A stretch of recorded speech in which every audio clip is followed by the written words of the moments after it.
Hello बच्चों, आशा करती हूँ आप सभी लोग अच्छे होंगे और पढ़ाई भी अच्छे से करते होंगे। जैसा कि आज हम कबीरदास द्वारा लिखित साखी पाठ का दूसरा पाठ है, तो चलिए इस पाठ में दोहा नंबर 7 से देखा जाए। तो दोहा क्या है?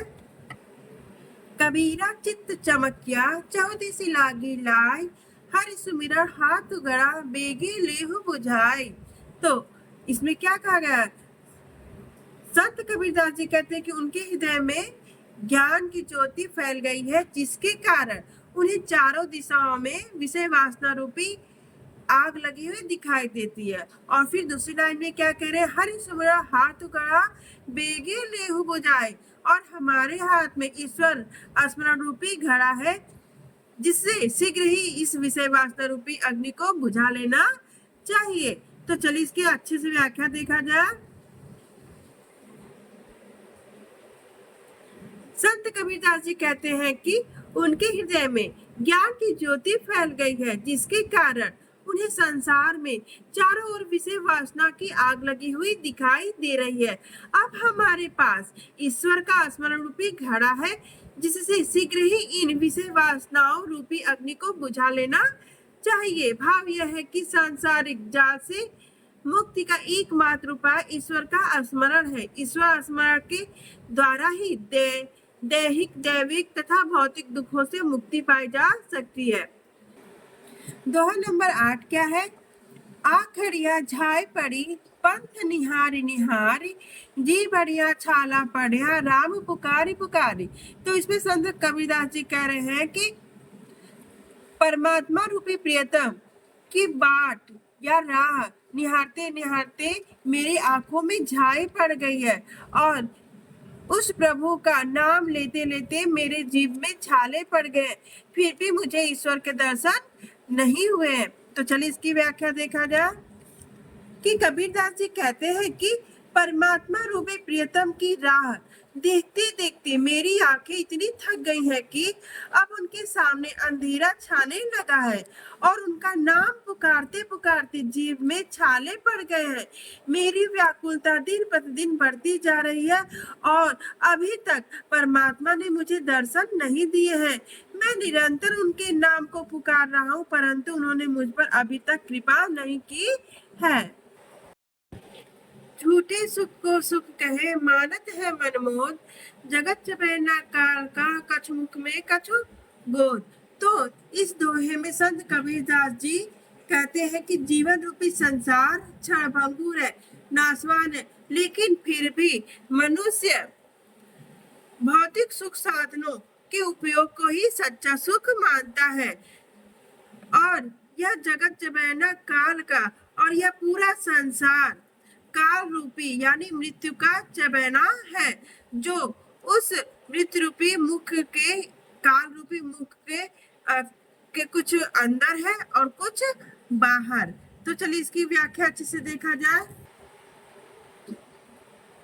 तो संत कबीरदास जी कहते हैं कि यह जीवन रूपी संसार क्षणभंगुर है तथा नाशवान है, लेकिन फिर भी मनुष्य भौतिक सुख साधनों के उपयोग को ही सच्चा सुख मानता है। वह मोह माया के झूठे सुख को ही सच्चा सुख मानते हुए आनंद की अनुभूति करता है। यह संपूर्ण संसार काल अर्थात मृत्यु का चबैना है, चबाने की वस्तु है, जिसको वह निरंतर चबाकर समाप्त कर देगा। इसने कुछ जगत रूपी चबैने को अपने मुख में रखा हुआ है, और कुछ को नष्ट करने के लिए गोद में समेटा हुआ है। कहने का अभिप्राय है कि संसार को नष्ट करने का काल का यह क्रम निरंतर चल रहा है, अतः मनुष्य को भौतिक सुखों को त्याग कर ईश्वर भक्ति में सच्चा सुख का अनुभव करना चाहिए। जब मैं था तब हरि नहीं, अब हरि है मैं नहीं, सब अंधियारा मिट गया जब दीपक देखा माई। तो इस दोहे में संत कबीरदास जी यही कह रहे हैं कि जब तक मेरे अंदर अहंकार था, तब तक मुझे प्रभु के दर्शन नहीं हुए।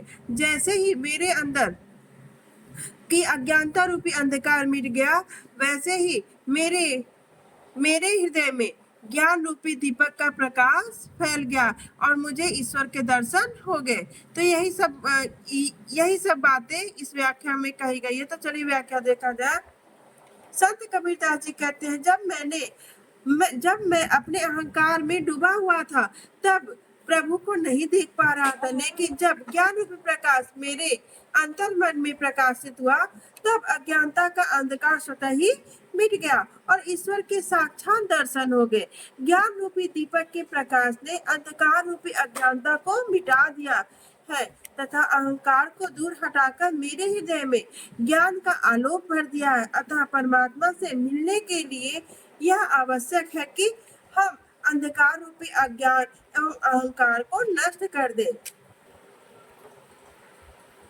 अगला है, कबीरा कहा गर्भियो ऊंची देखी आवाज, काली परियो भय भय लौटना, ऊपरी जामे घास। तो इस दोहे में संत कबीरदास जी क्या कह रहे हैं कि सबसे पहले तो ये बताया कि यह पूरा संसार नश्वर है, क्षण भंगुर है, तो हमें ऊंचे ऊंचे महल और अटारी और धन संपत्ति पर कभी गर्व नहीं करना चाहिए। तो चलिए इसकी व्याख्या देखा जाए। संत कबीरदास जी कहते हैं कि यह पूरा संसार और यहाँ व्याप्त सभी भौतिक सुख साधन क्षण भंगुर है, इसलिए मनुष्य को कभी भी ऊंचे महलों तथा धन दौलत पर गर्व नहीं करना चाहिए, क्योंकि ये सभी वस्तुएं नाशवान हैं।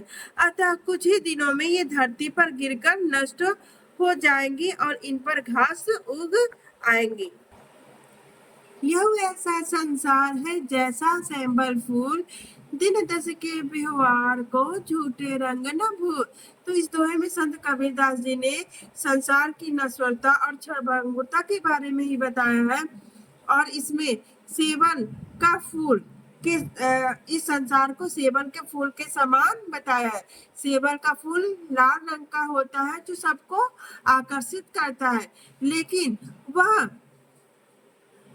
थोड़े ही दिन में मुरझाकर गिर जाता है। तो इन्हीं बातों को इस व्याख्या में कहा गया है कि देखिए, संत कबीरदास जी कहते हैं कि यह संसार सेमल के फूल के समान सुंदर दिखाई पड़ता है। सेमल का फूल लाल रंग का होता है और जब खिलता है तो सबको अपनी ओर आकर्षित कर लेता है, परंतु यह आकर्षण अधिक समय तक नहीं रहता है, क्योंकि यह जल्द ही नष्ट भी हो जाता है। उसका फल भी खाने योग्य नहीं होता, क्योंकि उसमें रुई भरी होती है। कबीरदास जी कहते हैं कि हे मनुष्य, तू सेमल के पुष्प की भांति आकर्षक संसार के मुंह में मत पड़। यह आकर्षक कुछ ही समय का है। यह अवसरी चेत्या नहीं, पशु जो पाली दे, राम नाम जाड़या नहीं, अंति परिमुख से।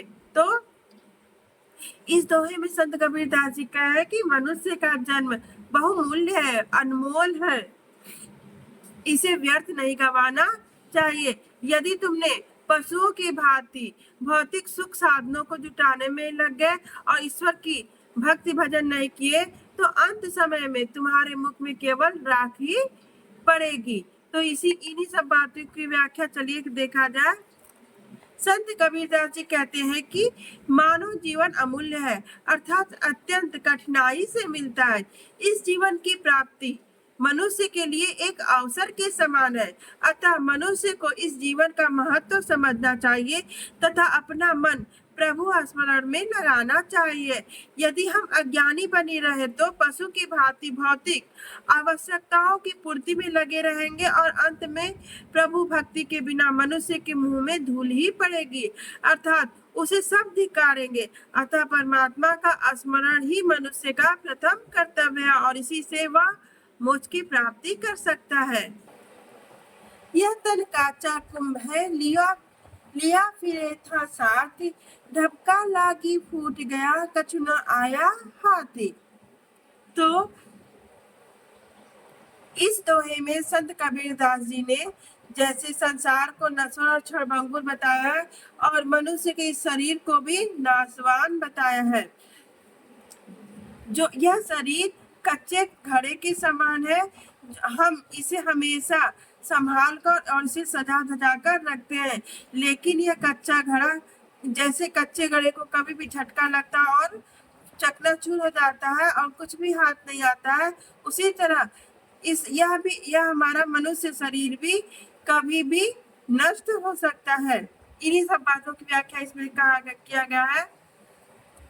संत कबीरदास जी कहते हैं कि हे मनुष्य, तो जिस शरीर को अपना समझकर सदैव उसे स्वस्थ और संभाल कर रखता है, वह शरीर तो एक घड़े के समान है जो कष्ट आने पर क्षण में नष्ट हो जाएगा।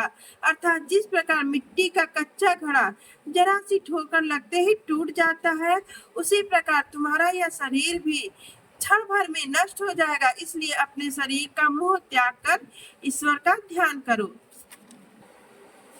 कबीरा कहा गर्भियो देहि देख सुरंग, बिछड़िया मिलबो नहीं जो कौचली भुजंग। तो यहाँ सुरंग का अर्थ होता है सुंदर रंग, सुंदर रूप रंग। कबीरदास जी इस दोहे में क्या कह रहे हैं कि हमें कभी भी अपने सुंदर रूप रंग पर कभी भी घमंड नहीं करना चाहिए। उम्र ढलने पर, जैसे जैसे हमारी उम्र ढलेगी और ये हमारा सुंदर रूप रंग भी नष्ट हो जाएगा, हम वृद्ध हो जाएंगे और यह हमारी अवस्था, यह सुंदर अवस्था फिर दोबारा हमें नहीं मिलेगी। जैसे सांप अपनी केचुली छोड़ने के बाद वह केचुली उसे दोबारा प्राप्त नहीं होता है, उसी तरह अवस्था ढलने पर यह सुंदर रूप नहीं मिलता, इसीलिए कभी गर्व नहीं करना चाहिए। तो चलिए व्याख्या देखा जाए। संत कबीरदास जी कहते हैं कि हे जीव, तू व्यर्थ ही इस शरीर की सुंदरता पर गर्व करता है। यह तो तुझसे इस प्रकार छूट जाएगी जिस प्रकार सांप के शरीर से उसकी केचुली छूट जाती है, जो पुनः शरीर पर नहीं चढ़ती। उसी तरह अवस्था ढलने के पश्चात मनुष्य पुनः पूर्व रूप में दोबारा लौटकर नहीं आता। कवि का तात्पर्य यह है कि इस भौतिक संसार में केवल ईश्वर ही शाश्वत है, अतः उसी को पाने का प्रयत्न करना चाहिए। धन्यवाद। वीडियो अच्छी लगे तो लाइक, सब्सक्राइब, शेयर करिए।